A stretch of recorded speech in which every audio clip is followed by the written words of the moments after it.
এমনকি নাম এসছে সুশাসনের জন্য নাগরিক, সেই প্রতিষ্ঠানের নামও এসছেন, যার প্রধান হচ্ছেন বদির আলম মজুমদার।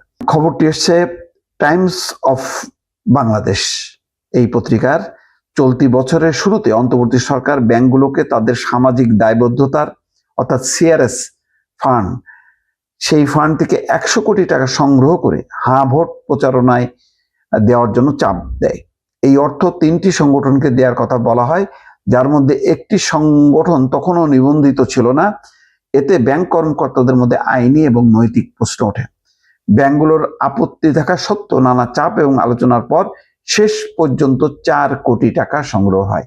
100 কোটি টাকার মধ্যে 4 কোটি টাকা।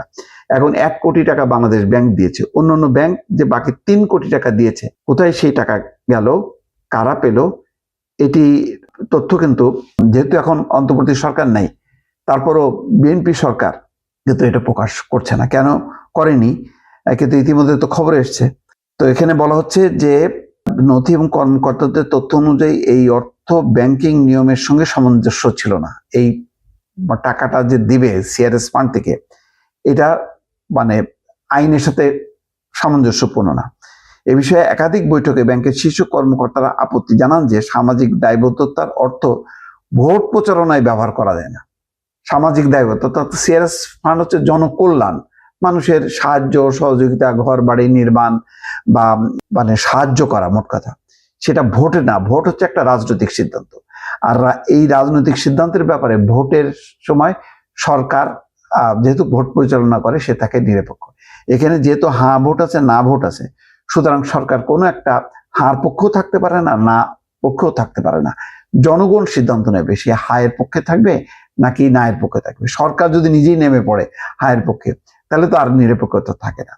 তো এই রাজনৈতিক বিতর্ক সত্ত্বেও সবচেয়ে বড় কথা হলো যে সিআরএস ফান্ড থেকে 100 কোটি টাকা সংগ্রহের এই যে নির্দেশনাটা, এই নির্দেশনাটা উচ্চ পর্যায় থেকে এসেছে এবং বাংলাদেশ ব্যাংক বারবার পুশ করেছে বিভিন্ন ব্যাংকগুলোকে, কিন্তু ব্যাংকগুলো নানাভাবে এড়িয়ে যাওয়ার চেষ্টা করেছে, কিন্তু তারপরে পুরোটা সফল হয়নি, যার কারণে 4 কোটি টাকা কিন্তু বের হয়ে গেছে।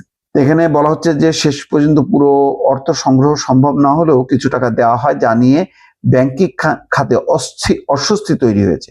সংশ্লিষ্টতা মনে করছেন এই ধরনের চাপ ভবিষ্যতে ব্যাংকিং খাতে স্বচ্ছতা এবং নিয়মের উপরে নেতিবাচক প্রভাব পড়বে। সরকার আয় কমে যাওয়ায় এবং রাজস্ব ঘাটতি বেড়ে যাওয়ায় অর্থনৈতিক চাপ বাড়ছে। এই অবস্থায় এই ব্যাংকগুলোর উপরে এই চাপটা বাংলাদেশ ব্যাংক বলছে যে তাদেরকে মানে এটা উপর থেকে যেহেতু নির্দেশ এসছে, কেন্দ্রীয় ব্যাংকের পক্ষ থেকে বলা হচ্ছে এটি সরকারি নির্দেশ এবং তা মানতে হবে। লিখিত নির্দেশনা চাইলেও সেটি দেওয়া সম্ভব হয়নি, কিন্তু বাংলাদেশ ব্যাংক কিন্তু লিখিত নির্দেশ দেয়নি, কিন্তু মৌখিকভাবে তাদেরকে চাপ দিয়েছে। দেখেন, এই বিষয়গুলো বিএনপি সরকার কখনো কখনো মুখ ফসকে বলছে তাদের অসন্তুষ্টির কথা, কিন্তু 18 মাসে ইউনূস সরকার যে তার সময় অনিয়ম হয়েছে, দুর্নীতি হয়েছে, এটা কিন্তু ওপেন সিক্রেট। কিন্তু এই বিষয়ে কেন জানি সরকার একটা নীরবতা বা শিথিলতা দেখাচ্ছে, যে খুব বেশি ঘাটাঘাটি করতে চায় না, এক ধরনের মানে অ্যাভয়েড করে মানে ওভারলুক করার যে মানসিকতা, সেই মানসিকতা কিন্তু পরিষ্কার।